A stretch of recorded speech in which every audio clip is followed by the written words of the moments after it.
ദൈവത്തിൻ വചനം നന്മകൾ ചെയ്യാനറിയൂ വചനം. വചനമറിഞ്ഞാൽ ആത്മാവുണരും ഹൃത്തിൽ. വചനം വചനം ദൈവത്തിൻ വചനം. വചനം വചനം ദൈവത്തിൻ വചനം.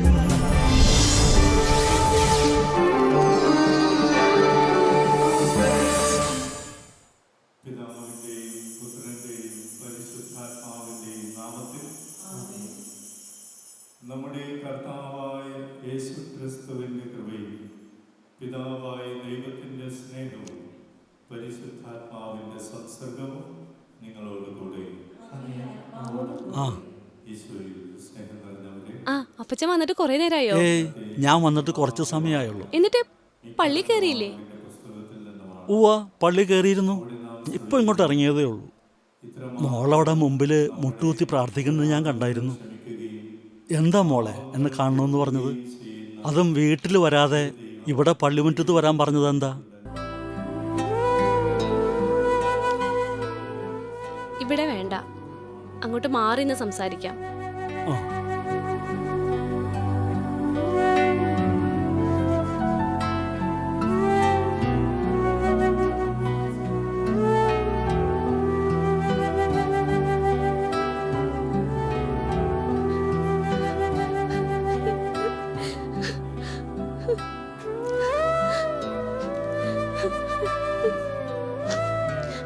മോളെ, നീ കരയാണ്. ജോണി എന്താ വരാതിരുന്നത്? എന്തിനാ മോളെ കരയുന്നത്? നീ കണ്ണു തുടച്ചേ. വാ, നമ്മുടെ വീട്ടിലേക്ക് പോ. ഹേയ് വേണ്ട അപ്പച്ചാ. എന്തിനാ സുഖമില്ലാതിരിക്കണ അമ്മച്ചിയെ കൂടി വിഷമിപ്പിക്കുന്നത്? ഞാൻ എന്റെ വിഷമം കൊണ്ട് കരഞ്ഞു പോയതാ. ഇതിനു മാത്രം വിഷമിക്കാൻ എന്താ കാരണം? ദേ, നീ അപ്പച്ചനെ വിഷമിപ്പിക്കാതെ കാര്യം പറയേ. ജോണിയെ പറ്റി ചോദിച്ചിട്ടും നീ ഒന്നും പറഞ്ഞില്ലല്ലോ. ജോണി ചേട്ടൻ തന്നെയാ ഇപ്പൊ എന്റെ വിഷമത്തിന് കാരണം. നമ്മള് വിചാരിക്കുന്ന ആളൊന്നല്ല അപ്പച്ച ജോണി ചേട്ടൻ. ജോണി ചേട്ടൻ ആളാകെ മാറി. എന്നും എന്നെ വഴക്കാ. ഇപ്പൊ കുറച്ചൊക്കെ ദേഹോപദ്രവം തുടങ്ങിയിട്ടുണ്ട്. നീ എന്തൊക്കെയാ മോളെ ഈ പറയണത്? നമ്മുടെ ജോണിയെ പറ്റി തന്നെയാണോ ഈ പറയണത്? അല്ലാതെ പിന്നെ ഞാൻ പിന്നെ ഏത് ജോണിയെ പറ്റി പറയാനാ അപ്പച്ച?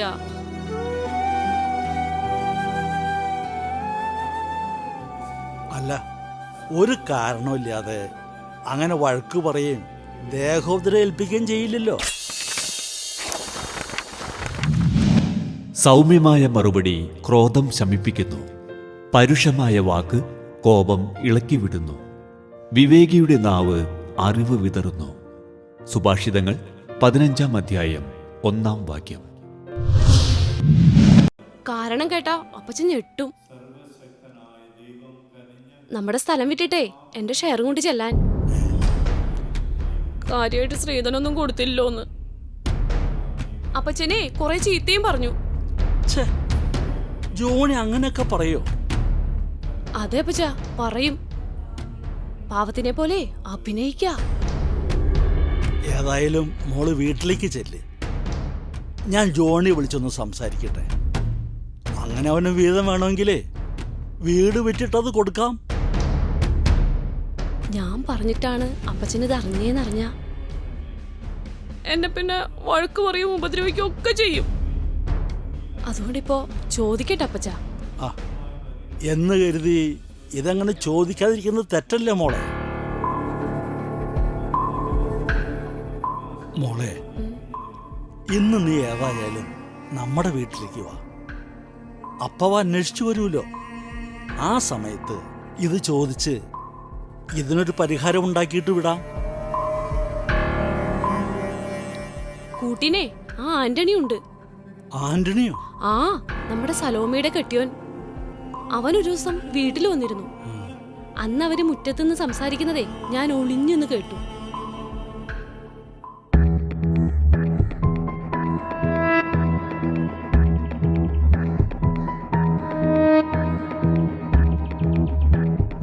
ചേട്ടൻ എന്താ ഇത്ര ആലോചിക്കുന്നത്?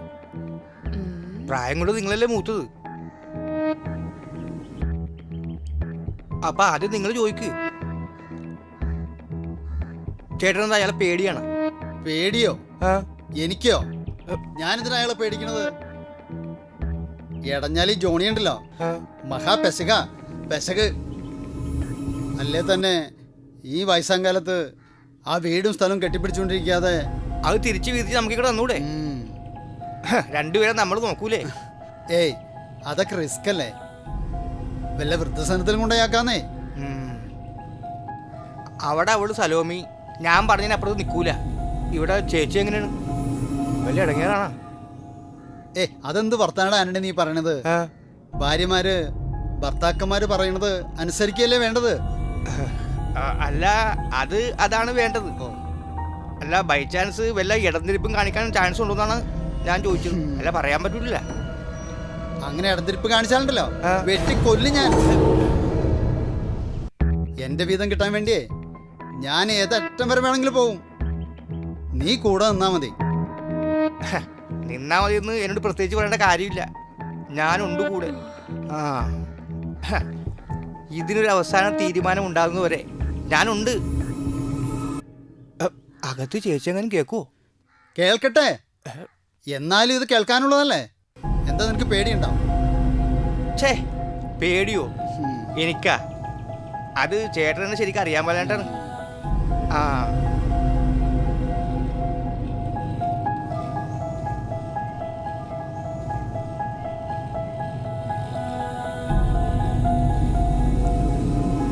അപ്പച്ചാ, ഏ ഞാൻ പോട്ടെ അപ്പച്ചാ.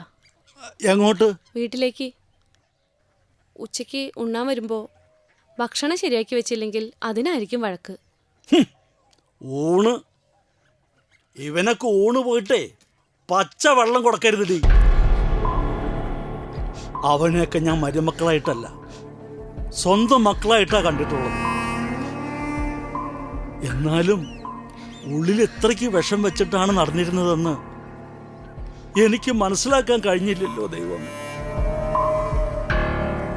അവകാശം ചോദിച്ചെങ്കിൽ വരട്ടെ രണ്ടും.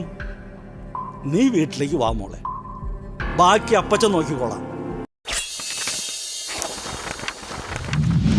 നിന്റെ വാക്കുകളിൽ പൊരുത്തക്കേടുണ്ടാകരുത്.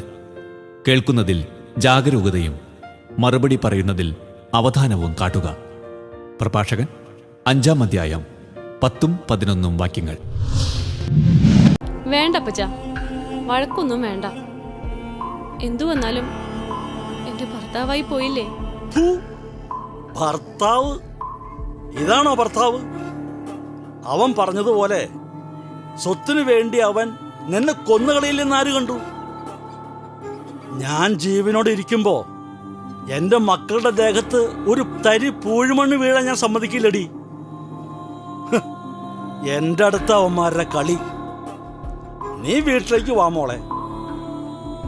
വേണ്ട അപ്പച്ചാ, വഴക്കൊന്നും വേണ്ട. ഇത്രേ അറിഞ്ഞു കഴിഞ്ഞപ്പോ അതൊന്ന് അപ്പച്ചനോട് പറയണം തോന്നി. എനിക്കെന്തെങ്കിലും സംഭവിച്ച അപ്പച്ചനെങ്കിലും സത്യം അറിയണമെന്ന് കരുതി ഞാൻ പറഞ്ഞതാ.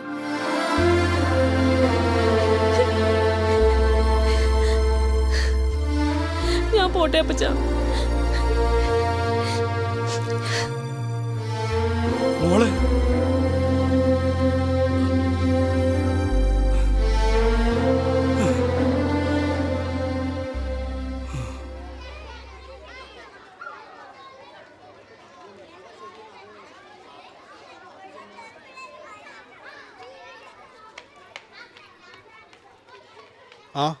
എന്താ ഇവിടെ ഇരിക്കുന്നത്? ഞാൻ ആന്റണി ഒന്ന് കാണാൻ വന്നതാ. എന്താ കാര്യം? ആന്റണിയെ കണ്ട് പറയേണ്ടതാ. അത് ദാ ആന്റണി. അപ്പച്ചനാ? ആ ജോമോനെ, ഇതാ ഷൈല ടീച്ചർക്ക് കൊടുത്തിരി. ശരി. എന്താ അപ്പച്ച കാര്യം? ഞാൻ ഒന്ന് ആന്റണിയെ കാണാൻ വന്നതാ. ഒന്ന് വിളിച്ചു പറഞ്ഞില്ലെങ്കിൽ ഞാനങ്ങോട്ട് വരില്ലായിരുന്നു.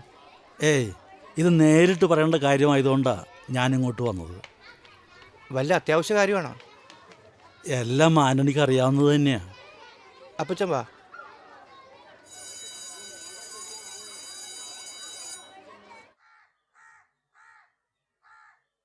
എന്താ അപ്പച്ച? എന്റെ ആന്റണി, എന്റെ മക്കള് രണ്ടുപേരും എനിക്ക് ജീവനാ. മറിച്ചല്ല നിങ്ങളോട് രണ്ടുപേരോടുമുള്ള എന്റെ സ്നേഹം. അപ്പച്ചൻ എന്താ ഉദ്ദേശിക്കുന്നത്? എനിക്ക് മനസ്സിലാകുന്നില്ല. നിങ്ങൾക്ക് എൻ്റെ വീടും സ്ഥലവും വിറ്റ് ഭാഗം വെച്ച് വേണമെങ്കിൽ അത് എന്നോട് പറഞ്ഞാൽ പോരെ. നിങ്ങൾ എൻ്റെ മക്കളെ കൊല്ല ചെയ്യണോ? വാക്കുകളേറുമ്പോൾ തെറ്റ് വർദ്ധിക്കുന്നു. വാക്കുകളെ നിയന്ത്രിക്കുന്നവന് വീണ്ടും വിചാരമുണ്ട്. സുഭാഷിതങ്ങൾ 10-ാം അധ്യായം 19-ാം വാക്യം. ആരെ കൊല്ലാക്കൊല ചെയ്തു? ആന്റണി, നീ ഇനി അധികം അഭിനയിക്കണ്ട. നീയും ജോണിയും കൂടി ജോണിയുടെ വീട്ടുമുറ്റത്ത് നിന്ന് എൻ്റെ സ്ഥലം വിറ്റ് എന്നെയും ഭാര്യയും വൃദ്ധസ്ഥാനത്തിൽ കൊണ്ടുപോയി ആക്കാൻ പ്ലാൻ ചെയ്തതെല്ലാം എൻ്റെ മോൾ ആലീസ് കേട്ടു. അവളത് എന്നോട് പറഞ്ഞപ്പോ എൻ്റെ ചങ്ക് തകർന്നു പോയടാ. നിന്നെയൊക്കെ അങ്ങനെയാണോ ഞാൻ കണ്ടിട്ടുള്ളത്? എല്ലാം വിറ്റ് ഞാൻ തന്നേക്കാം. എന്റെ അപ്പച്ച ഞാൻ പറഞ്ഞു അങ്ങോട്ട് കേക്ക്. എനിക്കൊന്നും കേൾക്കണ്ട. നിങ്ങൾക്ക് എന്റെ സർവ്വതും വിറ്റ് വീതിച്ച് ഞാൻ തന്നോളാം. എന്നാലും എന്റെ മകളെ ഉപദ്രവിക്കരുത്. അപ്പച്ചൻ എന്നെ വല്ലാതെ തെറ്റിദ്ധരിച്ചിരിക്കുകയാണ്. എന്റെ മകളെ വെട്ടിക്കൊല്ലൂന്ന് പറഞ്ഞതാ. എന്നെയും ചിന്നമ്മയും വൃത്തസ്ഥാനത്തിലാക്കുമെന്ന് പറഞ്ഞതാ. ഇതൊക്കെ എന്റെ തെറ്റിദ്ധാരണയാ. ഒന്നുകിൽ ഞാൻ പറയുന്നൊന്ന് കേൾക്ക്, അല്ലെങ്കിൽ ഈ സംസാരം ഇവിടെ നിർത്ത്. ഞാൻ ആലീസിനെ എനിക്കറിയാം. ഇവനിവിടെ നിന്നെ അന്വേഷിച്ചു വരുമെന്ന്. രണ്ടുപേരും കൂടിയുള്ള പ്ലാനിങ് അല്ലേ? അതിന് നിങ്ങള് ഗൂഢാലോചന നടത്തണ്ട. എല്ലാം ഞാൻ തന്നേക്കാം. എനിക്ക് 2 ആൺമക്കളെ കിട്ടിയതില് സന്തോഷിച്ചവനാ ഞാൻ. ഇപ്പൊ കണ്ടില്ലേ, രണ്ടുപേരും എന്റെ ശത്രുക്കളാ. എല്ലാം ഞാൻ തന്നേക്കാം. എല്ലാം.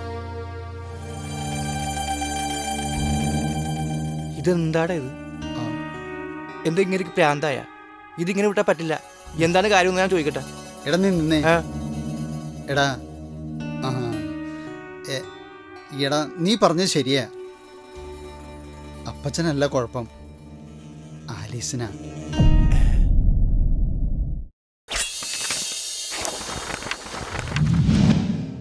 ഹൃദയം നുറുങ്ങിയവർക്ക് കർത്താവ് സമീപസ്ഥനാണ്.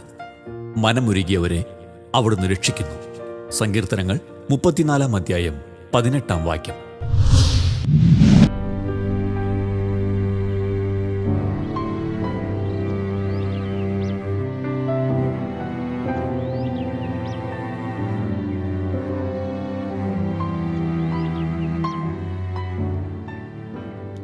എൻ്റെ ഭാര്യയ്ക്ക് ഇങ്ങനൊരു കുഴപ്പമുണ്ട്, ഞാൻ അവളെ സൈക്കോളജിസ്റ്റിനെ കാണിക്കുന്നുണ്ട് എന്നൊക്കെ എനിക്ക് എല്ലാവരോടും പറയാൻ പറ്റുമോ?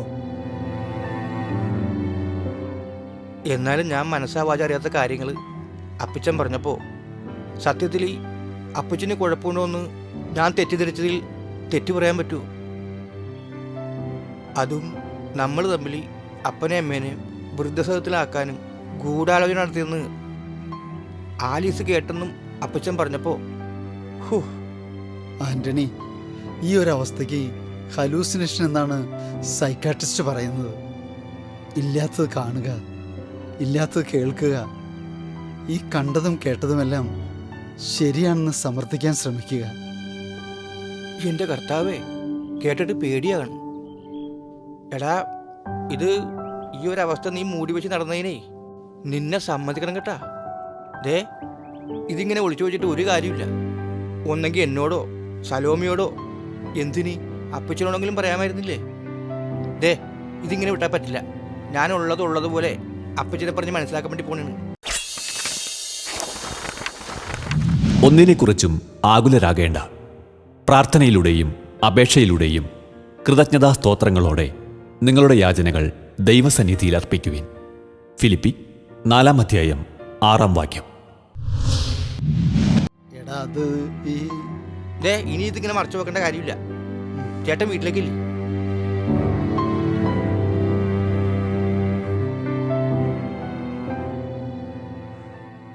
എന്താ ഏട്ടാ, കണ്ടോ? എന്റെ ആലീസ് അവിടെ എങ്ങും ആരുമില്ല. അവിടെ ഉണ്ട് ഏട്ടാ, ഞാൻ കണ്ടതാ. നിനക്ക് തോന്നിയതാ? അവിടെ എങ്ങും ആരുമില്ല. തോന്നിയതോ? പിന്നില്ലാണ്ട് ഞാൻ മഞ്ഞ ഷർട്ട് ഇട്ട് അവിടെ ഒരാളെ കണ്ടതാ. ഞാൻ ആ ഏരിയ മുഴുവൻ നോക്കി, അവിടെ എങ്ങും ആരുമില്ല എന്ന് പറഞ്ഞില്ലേ? ഞാൻ എപ്പോ പറഞ്ഞാലും തോന്നിയതാന്ന് പറയും. പിന്നെ നീ ഇങ്ങനെ പറഞ്ഞോണ്ടിരുന്ന ഞാൻ എന്ത് പറയാനാ? അവിടെ എങ്ങും ആരുമില്ലാന്ന്. ഞാൻ അവിടെ പോയി നോക്കാം. അയാൾ അപ്പുറത്തേക്ക് ഞാനും പോയിട്ടുണ്ടാവും. എവിടെ പോയി നോക്കാനാ? നീ അവിടെ നിന്ന് ആലീസേ, എന്റെ നീ കൈ വീട്ടിൽ കയറ്. വിടാൻ നീ ഇവിടെ നിക്ക്. വിടാൻ. ഇവിടെ നിക്കാൻ. ആലീസ് അവിടെ നിക്കാനാ പറഞ്ഞത്. എടി ആലീസേ, നീ എന്തായി നോക്കണത്? ചേട്ടാ അവിടെ ഒരാളുണ്ട്. ഞാൻ പറയണത് നീ കേൾക്ക്. ഇങ്ങോട്ട് വരാൻ പറഞ്ഞോ? നീ വീട്ടിലേക്ക് കയറി. ചേട്ടാ പോയി നീ നോക്ക്. ഇങ്ങോട്ട് വാ ആലീസേ. അയാളെ പിടിക്ക്. നീ വാ. വിടാൻ, എന്റെ കയ്യിന്ന് വിടാൻ. എന്നോട് വരാൻ അയാളെ പറഞ്ഞില്ലേ? പിടിക്ക്, എന്റെ കയ്യിന്ന് വിട്. വിട്. ഞാൻ നീ പറഞ്ഞത് അന്ന് സത്യാണ്. നീ അവിടെ അകത്തോട്ട് കയറി. ഒരാളുണ്ട്. നീ അകത്തോട്ട് കേറ്. ഇല്ല, എന്റെ കയ്യിന്ന് വിടാൻ. ഞാൻ ഇപ്പൊ ഞാൻ കേറില്ല. പറഞ്ഞത് കേൾക്ക്. അകത്തേക്ക് കേറി. ഇല്ലെന്ന് മോളെ. പറഞ്ഞില്ലേ? പറഞ്ഞാലും കേൾക്ക്. ആലീസേ, ഞാൻ മോളെ. പറഞ്ഞില്ലേ, അവിടെ ഒരാളുണ്ട്. പോയി പിടിക്ക്. എന്നെ വിട്, എന്നെ വിട്. കേറാന്നില്ലേ? ആലീസേ, അയാളെ ഞാൻ മോളെ പറഞ്ഞത് ഒച്ച മനസ്സിലാവുന്നില്ലേ? വയ്ക്കില്ലടി. നീ കേറി അകത്തോട്ട്. മോളെ എന്താ? അച്ഛാ, അവിടെ ഒരാളുണ്ട്. ടെറസിന്റെ മുകളില് മഞ്ഞ ഷർട്ട് ഇട്ട ആളെ ഞാൻ ആ കണ്ടതാ. എവിടെ വൻ എന്താ പറയണ്ട? അത് തോന്നിയതായിരിക്കുന്നേ. തോന്നിയതാണോ? എടാ ആന്റണി, എനിക്ക് തോന്നിയതാണോ? അപ്പൊ ഞാൻ പറയുന്നത് നുണയെന്നാണോ നീ പറയുന്നത്? നീ എന്നെ അവിടെ പിടി. നിന്നോണ്ട് എന്തിനാ? അവിടെ നീ വെള്ളം അവിടെ കുടിക്കല്, പോയി പിടി നിങ്ങള്. നീ ഒന്നും എന്നെയാണ് മിണ്ടാ. പിടിക്കണത്. എന്താണ് എന്നെ വിടാൻ. കേറി ആലീസേ. എത്ര പറഞ്ഞാലും ഇങ്ങനെ എന്താ മോളെ? വിടാൻ, വിടാൻ എന്നെ. ബഹളം ഉണ്ടാക്കല്ലേ ആലീസേ. നീ അകത്തോട്ട് കേറ്. ഒച്ചെടുക്കില്ലടി. വിടാൻ എന്നെ. നിലത്ത് വീഴൂന്ന് ഇതുവരെ ഇങ്ങനെ ഉണ്ടായിട്ടില്ല. പിടിക്കൊണ്ട് കിടത്താം. പിടിക്കടാ. പിടിക്ക് ശരിക്കും പിടിക്ക്. വീട്ടിലിട്ടോ. അകത്തേക്ക് കൊണ്ടോ. പതിയെ പതിയെ. കിടത്തിക്കോ. കിടത്ത്. കൈ നേരെ വെക്ക്.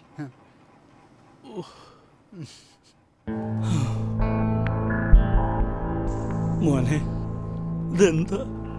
ഇതിങ്ങനെ ഒച്ചയും ബഹളമൊക്കെ പല പ്രാവശ്യം ഉണ്ടായിട്ടുണ്ട്. പക്ഷേ ബോധമില്ലാതാകുന്നത് ആദ്യമായിട്ടാ. നമുക്കപ്പോ ആശുപത്രിക്ക് കൊണ്ടുപോയാലോ? അതെ. ഞാൻ വണ്ടി വിളിക്കട്ടെ. ആ.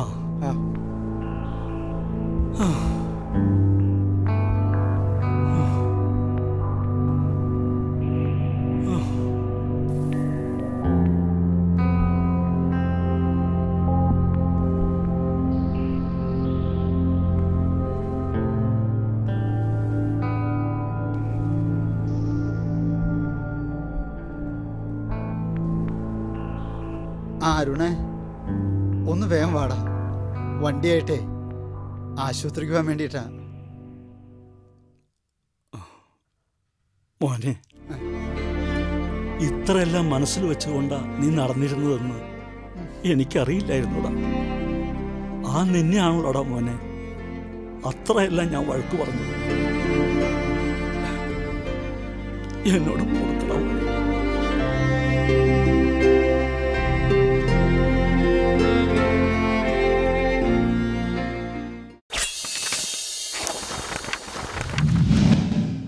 കർത്താവിനെ ഭയപ്പെടുന്നവന് അനർത്ഥം സംഭവിക്കുകയില്ല. ആപത്തിൽ നിന്ന് അവിടുന്ന് അവനെ രക്ഷിക്കും. പ്രഭാഷകൻ 33-ാം അധ്യായം 1-ാം വാക്യം.